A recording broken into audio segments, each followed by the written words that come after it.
Go yard. I got so much motherfucking design on right now. Break it down, bring it back, make it clap. I got 3 old thoughts, new guap, wear that thing. Bitches on my line, and you know they come straight. Hold up, what it not, 45, scope it cash like, whoa. How you fucking with these hoes up?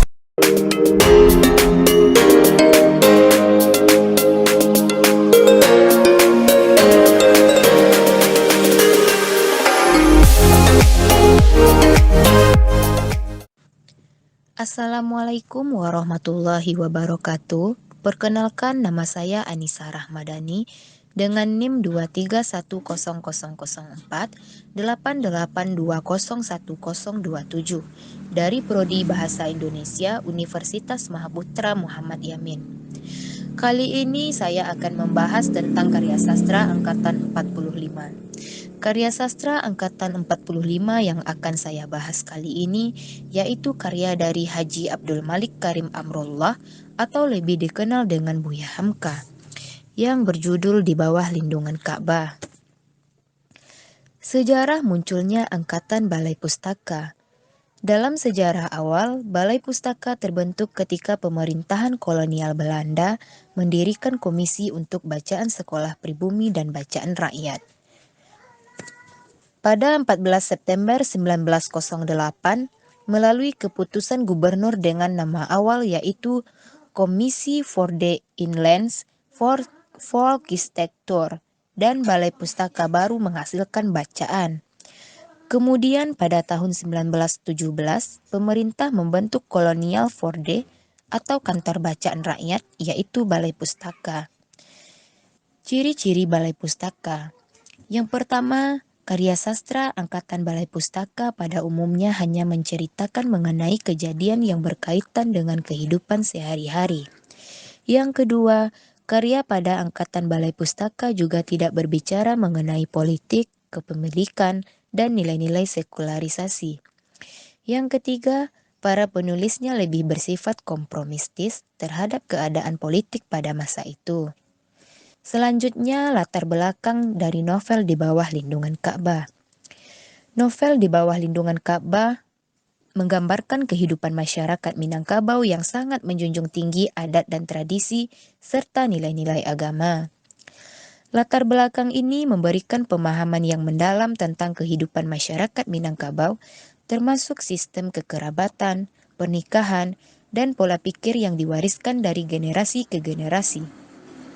Selain itu, novel ini juga menggambarkan konflik-konflik yang timbul akibat perbedaan pandangan dan nilai antara generasi muda yang terpengaruh oleh modernitas dengan generasi tua yang masih memegang teguh tradisi. Selanjutnya, biografi Buya Hamka. Buya Hamka adalah seorang pria yang lahir di Desa Sungai Batang, Kabupaten Agam, Sumatera Barat. Ia lahir pada 17 Februari 1908. Sepanjang hidupnya, Hamka dikenal sebagai sosok ulama yang gigih membela Islam dan sangat tegas dalam hal akidah, tanpa kompromi. Di sisi lain, Hamka juga dikenal sebagai penulis. Salah satu novelnya yang terkenal adalah Tenggelamnya Kapal Van der Wijk. Buya Hamka adalah seorang ulama dan sastrawan Indonesia.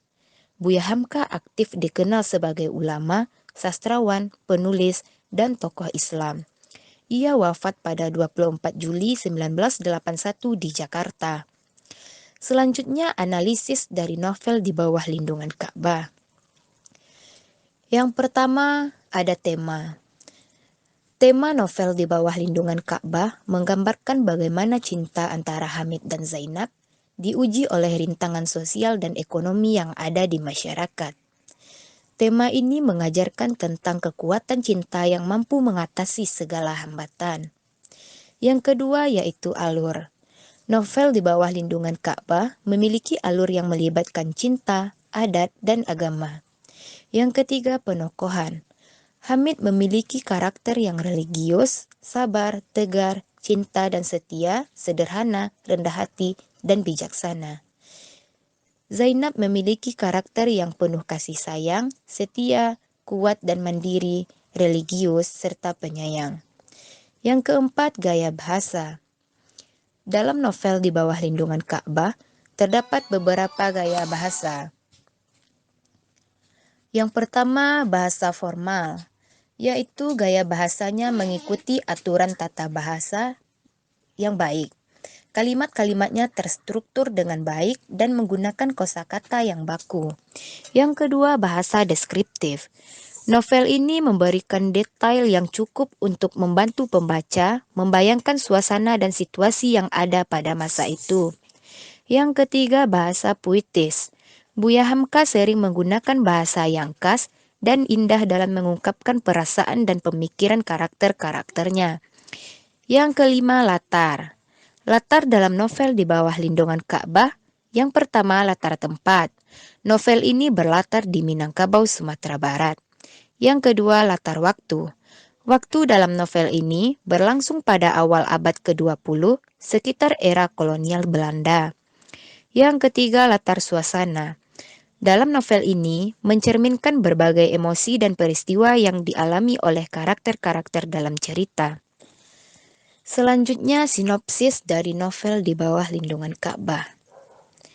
Hamid dulunya berasal dari keluarga kaya raya dan dihormati masyarakat.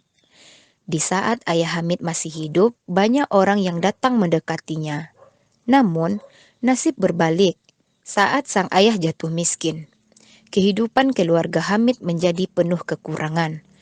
2 bulan setelah meninggalnya sang ayah, Hamid ingin membantu ibunya membuat kue. Lalu Hamid yang akan menjualkannya. Saat berjualan, Hamid sering melewati rumah besar yang pemiliknya kaya raya, yaitu Haji Ja'far. Ia tinggal bersama istrinya, Ma Aisyah, dan anak perempuannya yang bernama Zainab.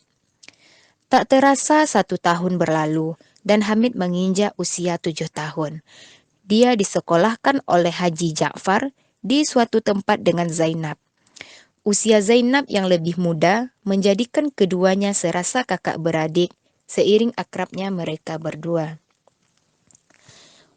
Pada akhir cerita, Hamid memutuskan pergi ke Mekah, kemudian fokus beribadah hingga akhirnya meninggal di hadapan Ka'bah setelah mengetahui Zainab meninggal.